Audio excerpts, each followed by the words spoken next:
Yes, ready, start. I welcome you all to this very important meeting of the National Commission on Population. At the outset, I must thank each one of you for accepting our invitation to be members of this very important commission.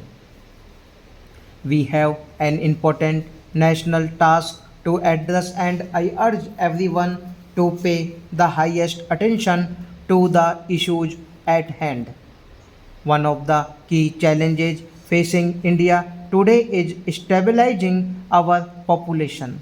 A population which stood at 36 crores in 1951 is new now around 120 crores. Current trends indicate that it is expected to touch 140 crores by 2026.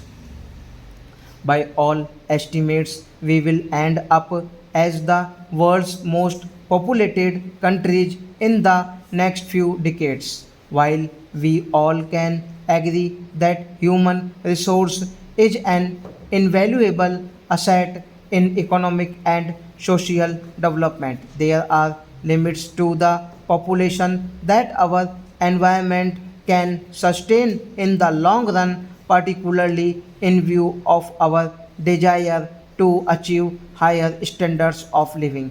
Therefore, sustainability of development processes requires a degree of population stabilization. However, we must not mistake population stabilization to be population control. There is widespread consensus that population stabilization entails a holistic, comprehensive approach towards education and health care, particularly of our women and children. Investment in comprehensive health care, coupled with a wider development policy addressing the educational and economic needs of our population, together with raising the social status of our women, must be the key to any population stabilization strategy. Improvement in health indicators must be understood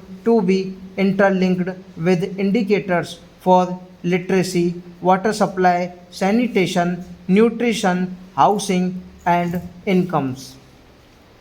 In this context, I believe that unless our population policy is integrated with our wider development policy, it can never achieve the objective of population stabilization with a reasonable time frame.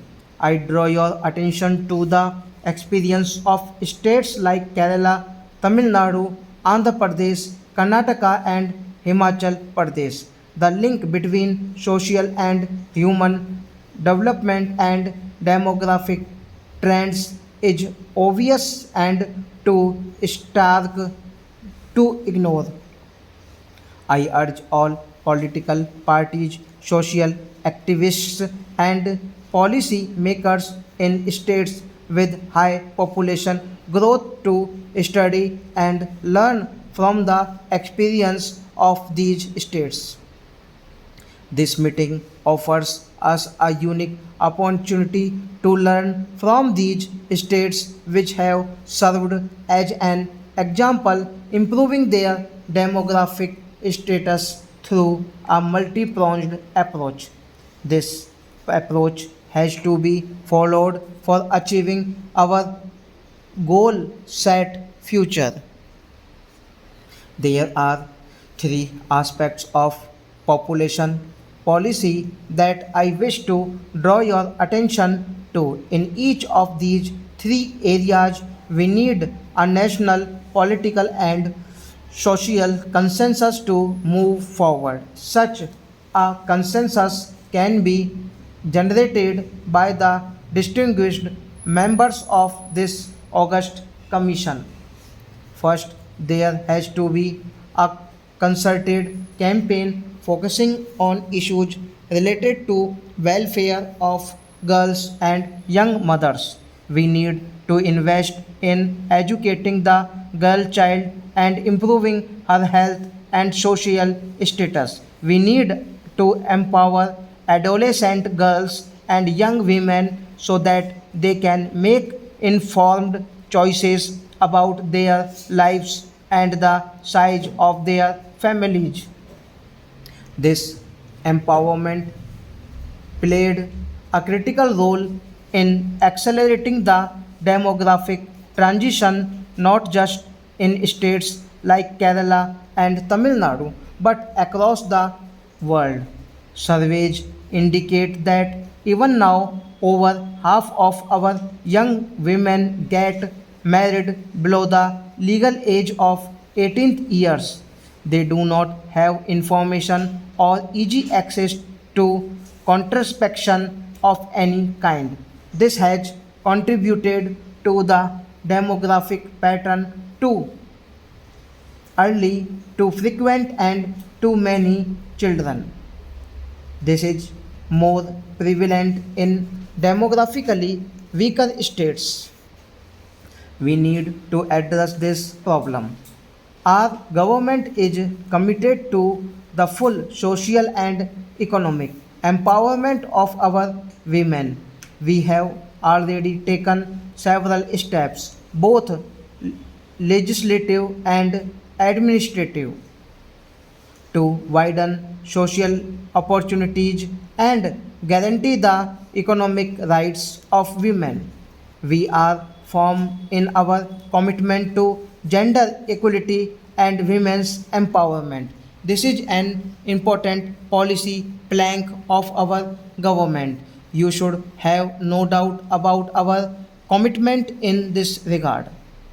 We also need to understand the role played by families as an effective social safety net in a country where credible social safety nets are absent. It is children who form the main pillar of support to their parents in their old age.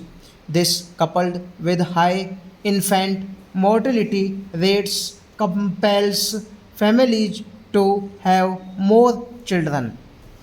Having an effective old age care system along with a focused drive to reduce infant mortality will, I believe, reduce the incentives for having large families. Empowerment of women and a holistic approach to reproductive and child care will enable this to happen, and I would want greater attention to be paid to this aspect. Second, in addition to giving focused attention to the welfare of girl child and women, there has to be a concerted campaign to improve the health and educational status of the entire population in general. This is particularly important in the less developed regions of the country. While regional imbalances are inherent to large continental countries, in our case, the less developed regions also happen to be more densely populated and are critical determinants of the overall demographic status of our country. Stop.